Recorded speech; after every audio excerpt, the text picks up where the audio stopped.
Di penjara 15 tahun, istri tak pernah jenguk hingga kaget setelah keluar. Selama di penjara 15 tahun, istrinya tak pernah menjenguk, siapa sangka saat keluar pemandangan rumahnya sampai ia tak bisa berkata-kata. 15 tahun lalu, Denny harus dihukum penjara karena tidak sengaja menabrak seseorang dan dihukum 15 tahun penjara. Selama 15 tahun ini, orang tuanya tidak pernah menjenguknya, bahkan istrinya yang baru menikah setahun dengan pun tak pernah menjenguknya. Demi tahu pasti orang tuanya marah besar karena dia merusak nama keluarga. Sedangkan istrinya, dia begitu lama di penjara. Dia rasa istrinya pasti menikah lagi dengan pria lain, itu yang ada di pikiran Denny.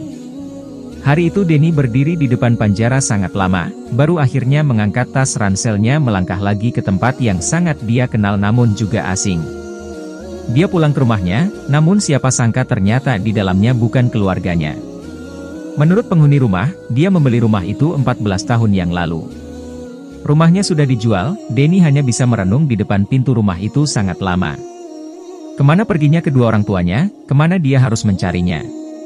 Saat itulah ia teringat rumah tua milik orang tuanya di desa, ia merasa harusnya orang tuanya akan pulang ke sana. Akhirnya Denny pergi mencari teman lamanya untuk meminjam uang.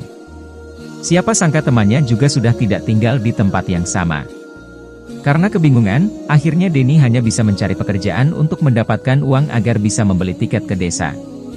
Tapi karena dirinya baru keluar dari penjara tidak ada tempat yang memberinya pekerjaan, sampai akhirnya Denny hanya bisa menjadi buruh bangunan. Setengah bulan kemudian, dia mendapatkan gajinya dan langsung membeli selembar tiket pulang ke desanya. Waktu turun dari bus, ia melihat ke sekitar. Ini adalah rumah lama yang tak pernah dia datangi selama lebih dari 15 tahun. Dia kemudian perlahan melangkah sampai ke depan rumahnya namun ia tidak berani masuk, akhirnya dia hanya diam depan rumah, sampai ada seorang remaja yang memperhatikan dia kemudian bertanya siapa dia. Denny kaget, kemudian dia melihat anak remaja itu. Usianya mungkin 14 tahun, dia menggendong tas sekolah. Setelah terdiam sejenak, dia bertanya apakah rumah ini adalah rumah Bapak Sudin, ayah Denny? Remaja tadi mengangguk, baru saja dia mau mengatakan sesuatu, tiba-tiba pintu rumah dibuka, seorang wanita paruh baya keluar dari rumah, usianya kurang lebih 40 tahun, melihat remaja tadi dia melambaikan tangan, "Nak, siapa itu?" "Mama sudah bilang berapa kali jangan banyak bicara sama orang asing." Denny langsung mengenal suaranya, dia berputar, ternyata istrinya berdiri di sana.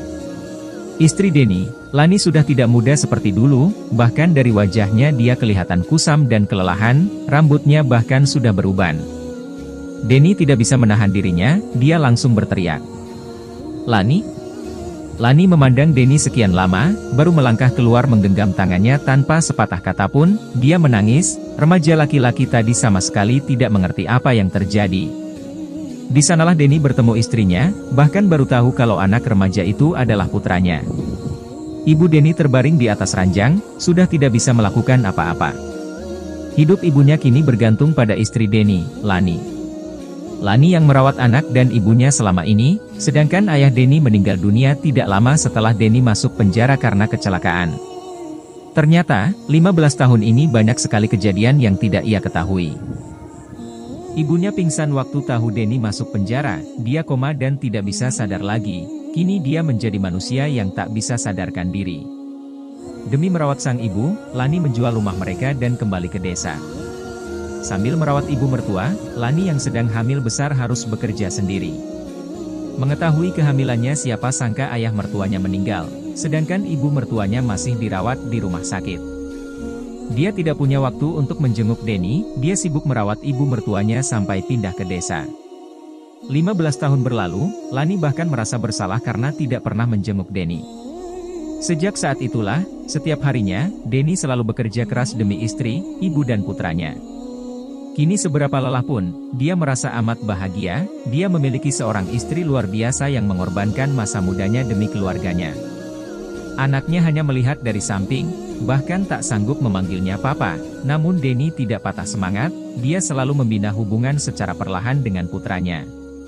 3 tahun kemudian, Denny berhasil membeli sebuah rumah yang layak bagi ibu dan istrinya, dia juga berhasil menyentuh hati anaknya dengan segala perbuatannya.